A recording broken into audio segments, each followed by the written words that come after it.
What's up, everybody? We're back again with another show this week. My name is Terrence Fisher. We have on our show again this week Miss Katrina Reese, Miss Blessed Empress herself, and as usual, my boy Edwin Brown. And we're back today talking about the new show that has aired on MTV called White People.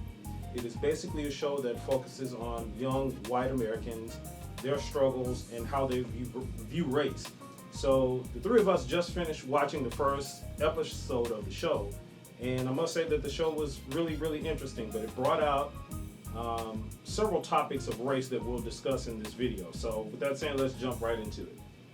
So the first thing I noticed was that they brought out the word ghetto. Like they used the word ghetto in a very derogatory way, or presented it in a way that says that the word is ghetto. So I'm wondering what you guys think. Like when you hear the word ghetto, when somebody calls somebody ghetto or refers to a person or a thing as ghetto, what does that mean? I would say in a couple, maybe it has two different meanings for some people. I would say one, it is a derogatory term that I think is it kind of associated with black people. You know, we call someone ghetto. It's kind of like, oh, you're a poor black person. You know, you're acting like a poor black person. Or some people may just look at it as you're being ignorant. You know, it just depends on who's saying it and how it's being used. But most of the time, to me, it is offensive.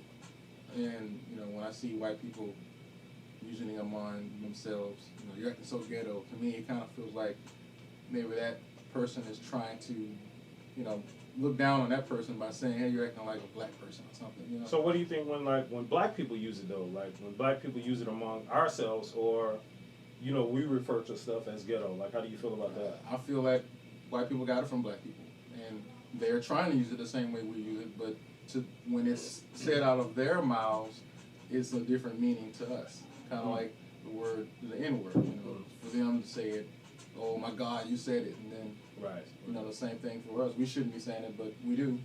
Oh, I don't want anybody calling me ghetto, period. Can I get indignant? Maybe I can act a little throwed off, but I'm far from ghetto. Now, when I think of the word ghetto, I think of someone who's loud and abrasive, without class, and that is what they're trying to say. Now, kind of giving that connection to black people, are saying that you are like a black person who is loud, without class, and I have a problem with that. So, but do you think when people outside of the black race use the word ghetto, they're using it in that way, or is it more of just like this faddish thing to say now? Like when we refer to somebody that's, you know, doing something that we think is like that doesn't have class or doesn't represent class in any way. I mean anybody, because truth be told, at least from my experience, the word ghetto has not been reserved only for black people. right. I mean, or use against black people or derogatory words like the N-word is. Right. So, I mean, is it more of this really a derogatory thing toward black people, or is it just a bad word overall? I mean, how do we look at that? I don't know, but I like how that the person in the show said, you know, it sounds like when it's being used, it's not about where you're from, but who you are, or what you are, put it that way. I've never lived in a ghetto, but if I act a certain way, someone may call me ghetto, you know? So what is a ghetto? That was about to be my next question. Like, what is the ghetto? Well, okay, the show Good Times. Remember Good Times? They were in the projects. So the projects is the ghetto. Yes, the projects is the ghetto. Funky ghetto. So I guess that's what ghetto is. So I mean, what else did you guys pull from the show? I mean, like, what were some of the things that came out to you? A lot of stuff stuck out to me about how some white people feel when they experience the things that we do on a daily basis. I think that was the most important, element of the show. Like they were just describing how they could get scholarships. Some of them couldn't get scholarships because they were white. They felt that discrimination that we feel all the time. So when they felt it, it was alien to them, and it really made them feel bad. Unlike when I go out and drive around my car and I get pulled over by a cop, you know, I have to act a certain way. For them, they can be normal. But if ever they get into a situation where a cop treats them like I was treated, they'll be appalled and will feel like, oh my God, what happened here? Right. But for me, it's normal. I have to accept it that way. Right. What about you? I don't know. I guess what stuck out to me is that white privilege and how some people really believe that there's no such thing. White privilege? What is that? Well, I love white people. Let me just say that. Yes, you have to make that. I have to make that clear. No, go ahead. You know I have white friends. Yeah. But no, seriously. No, the white privilege where they are just granted reprieves where someone of color would not be. Or if we even go back to our last show where we talked about the Confederate flag and how when blacks kill someone, they're referred to as murderers, thugs. And when Muslims kill, they're referred to as terrorists. But when the shooter killed, he's not a murderer. He's not a terrorist. Yeah. He's the shooter. Yeah. Because they make it seem as though all that is white is right.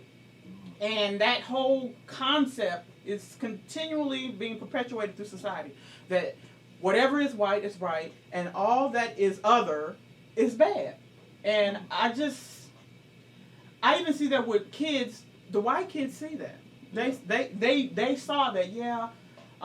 He asked, like, what is it like? What's the bad side of being white? He said, man, that's like asking a rich person, how are you having a hard time having all that money? Yeah. So that was something that stuck out with me, that they are aware of the white privilege, even though some try to deny it. That is real. And they can get upset about things, and it's okay. Mm-hmm. But if I get mad or riled up about something, what am I going to be labeled? The angry black woman. Ghetto. Ghetto. We just defined ghetto, ladies and gentlemen. The angry black woman. And that bothers me beyond end, because I can't express my discontentment with something that's happening in society and not be labeled as an angry black woman. I'm not an angry black woman. I'm a black woman that's angry. I get upset about things, and I have a right to. Very well said. When my sister's being accosted riding down the street and she wake up dead. Now that sounds like I'm telling a joke, but I'm serious. That's not cool. Not cool at all. One of the things, the underlying themes for me that kind of always bother me about these type of shows in society in general, I think, there's this us and them mentality. Mm-hmm. You know, there's like, and that in itself says separation. Right. When you say, I mean, and I'm not even talking about coming from, I'm talking about this comes from all sides. Right. It comes from every race, from black people to white people to Asian American, whomever. We have this separatist mentality that there's a difference between all of us, and we have to have these differences between us. I mean, when you look at the problems that we have in society, the problems do affect all of us as a race of human beings. Right. I mean, of course, some races get affected more than others because we internalize stuff like, the black shootings by police officers and stuff like that. Of course, we internalize that a little bit more than, say, another race would. But these are problems that affect an entire race, because guess what happens now? African Americans are mad or angry. Mm-hmm. Now, who do you think they're going to take that out on? So it affects everybody. You know what I'm saying? So this whole, us versus them mentality I take issue with. And that's what always shines out in these type of shows to me. And that's what kind of happened in this show with all of the differences. But I did appreciate that there were opportunities for people, Caucasian Americans, to get exposed to, certain things, certain styles of life that other races have been exposed to, the discriminations and stuff like that. Although arguably, the scholarship thing, I mean, you didn't get a scholarship. I mean, I don't know how much you were being discriminated against for that, but I mean, it is what it is. But I mean, that's pretty much what I got out of the show. But it was, like I said, it was very, very, very interesting show to me. So yeah, it was very interesting. One thing I want to point out about the show, I was trying to gather the thought on it, but I guess, have you noticed that when they talk to the other races outside of Caucasian, most people, or most of those groups, are accepting, of Caucasian people. Mm. And especially when we talk about race, they're open to talk about it. But when they talked about, okay, in the white circle, how much about race did they talk about it? And it was kind of non-existent. They kind of don't talk about it because really they don't have to, because Sure. majority of their experience in life is with other people like them, and it's kind of weird, like even when stuff happens to our group, when injustices happen to black people, we get angry, but the majority of us are level-headed enough to be like, we need to just figure out what we need to do and make some changes versus just getting angry and going out and killing people. Yeah. So. But that kind of goes back into, again, like what we were talking about last show about, the BETs and stuff like that. All three of us went to an historically black college. And Edwin and I, we both went to an all-black middle school and an all-black high school. All-black town. All-black in an all-black town. Right. You know what I'm saying? So in a lot of ways, I could relate to what the Caucasians were talking about on the show, in terms of being in their own circles, because that's kind of how we were for the longest of times. And like the guy was saying, that he wasn't aware that there was this whole white thing until he went to college. And of course, the college is when you get exposed to other people, and the same thing happened to us. So it's like I can really relate to that. So, but it definitely is a problem with that separatist us versus them thing that just kills me. Well, I grew up in an extremely diverse neighborhood. My high school was no majority anything. We had whites, blacks, every type of Asian descent you can think of, all the Hispanics you can think of, and it was just a melting pot. And so I was friends with everybody. That was never an issue. But I did see a difference when I did start college. I was the only black student in there. African American. There was another African girl who separates herself, and that's another conversation. But so I felt different. Particularly, we had to watch Amistad. The movie, really? The movie in my philosophy class. I'm the only black person in the class. Okay, totally off the subject. Did you have Dr. Horton for philosophy? I did not. I went to a. You're talking about high school. I'm thinking you're talking about. No, I started in junior college. That's right. Then I transferred. That's right. Okay. So no, I was the only black person in there. So Grambling was like, whoa, all these black people. That was different. So I'm saying I understand how it is to be around different people, and it's never been a problem for me. But I do know what it feels like to feel discriminated against, or that you have to be better than or work harder than just to be equivalent to. Right. And so that's the ongoing thing that kind of nags at me. Like, I don't want that for my children.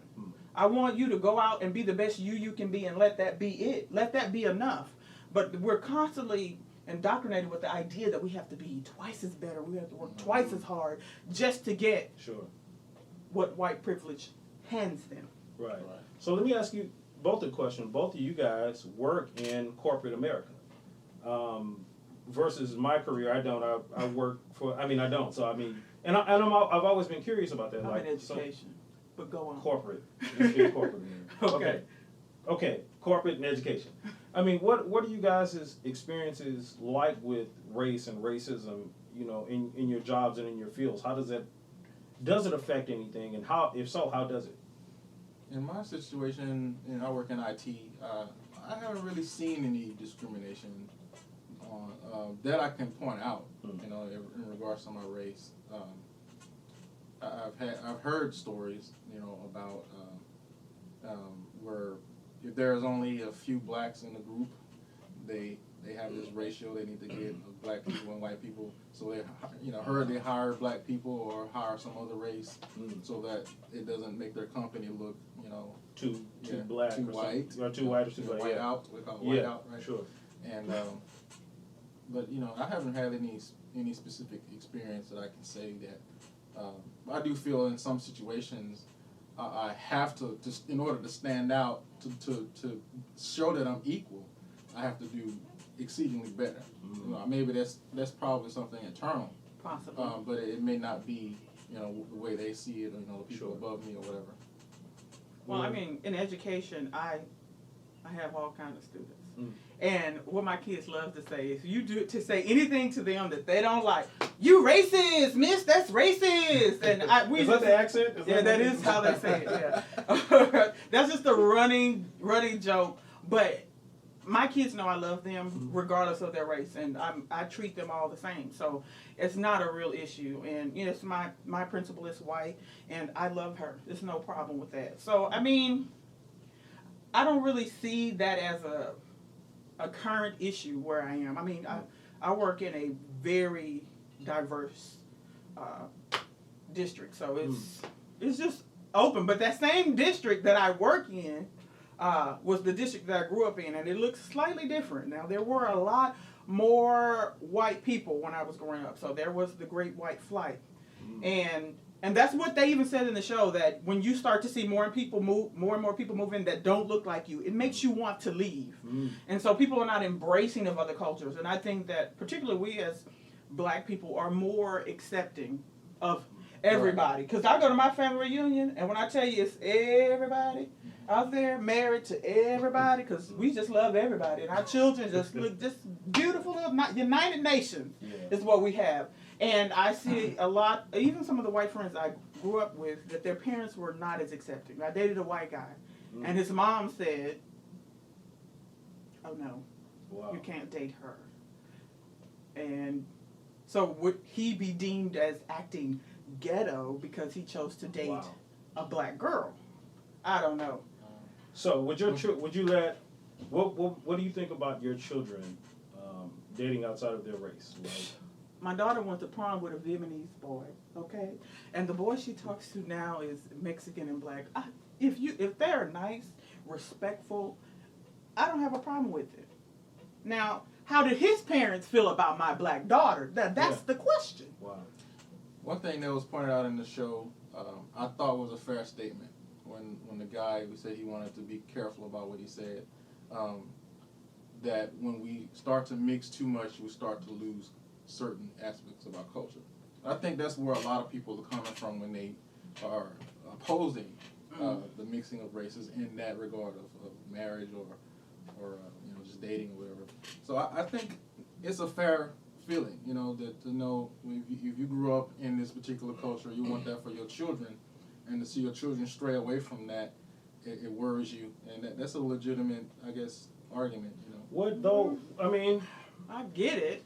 Yeah, I mean it makes sense, but what are you losing? What type of, because your individuality doesn't get taken away from you.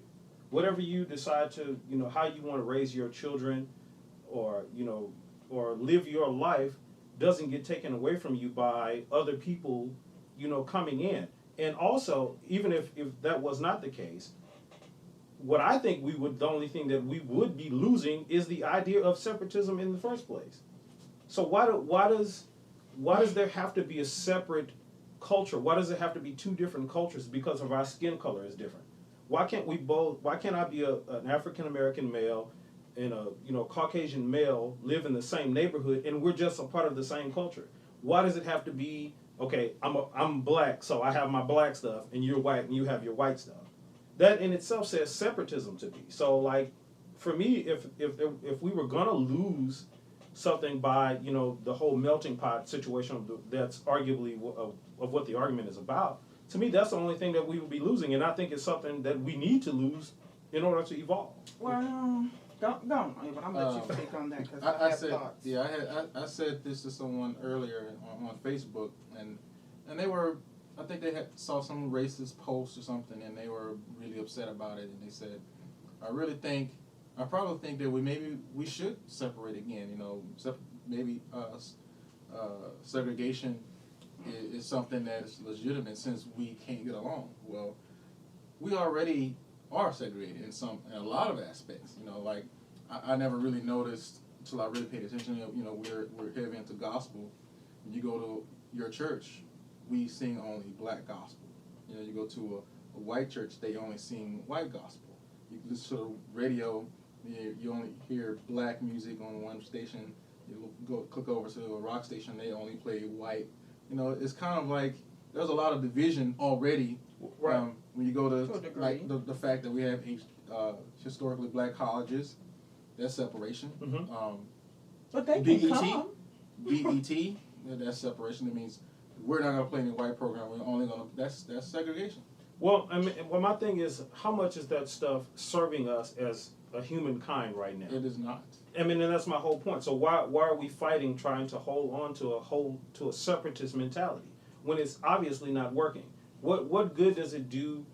Again, I mean, the point I was making about my statement just now was that what good does it do for me to be black and have my black stuff, another person be white and have their white stuff, and those, because all they are is just ideas and ideals anyway. So because of those, we can't get along, or we have to see each other differently, or we have to treat each other differently because of those ideals, because of something like that. I don't Right. see it like that. I don't. I hear what you're saying, but I see that if I embrace my culture and I share it with you, that we are embracing each other's culture, not to do away with it, that we mesh together, but you keep what makes you you, and I keep what makes me me, and together we bond and create something else, but not to do away with the other, because there's something about perseverance or preserving that which makes you you.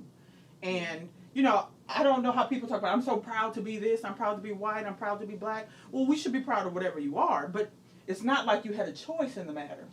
What I'm saying though, and I wholeheartedly agree with you, but what makes you you and what makes me me is not the color of our skin. I'm not saying that. So, I mean, but that's- culture. I'm talking about culturally speaking.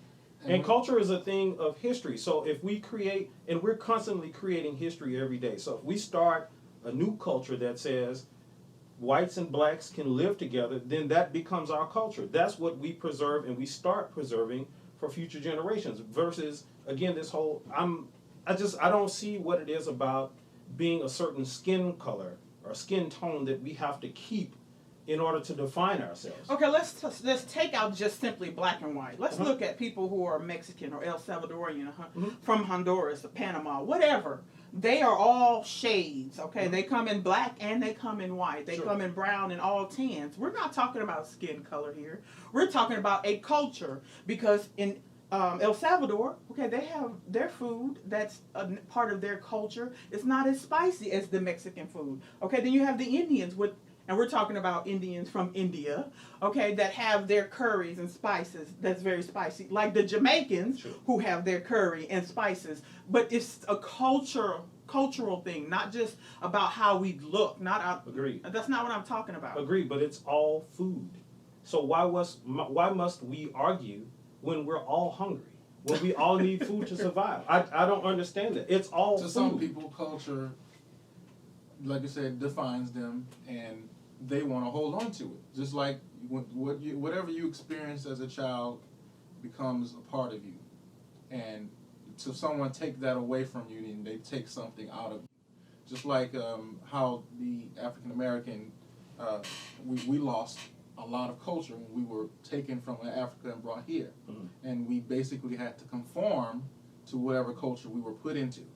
So a lot of the things that we didn't do as Africans, we had to learn and conform to, like the traditions of marriage, Jumping the broom, all those type of things. We had our own traditions, but when we got here, we were forced to lose that, and we adopted other culture. So how does that make us feel, that we are stripped from something and we don't know exactly who we are? I can't trace my lineage back to where I came from to know what culture I came from. To me, some of that feels like, okay, I have part of me missing because I don't know what it is.